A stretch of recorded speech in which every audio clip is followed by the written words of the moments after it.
வெண்பருத்தி நூலெடுத்து வாய் வெடிச்ச பூவெடுத்து நான் அணிஞ்சிட தொடுத்து வச்ச நடினமான மாலை இது.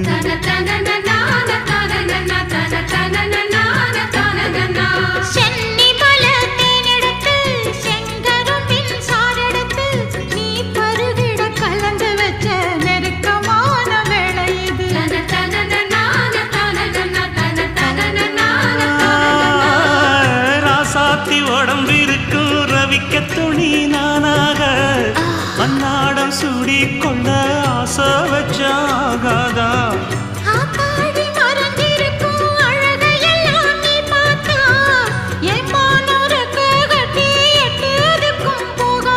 அடிச்சி சக்கரையே எட்டி நீயும் நிக்கிறியே நான் ஏங்கி ஏங்கி பார்க்கிற போறாங்க.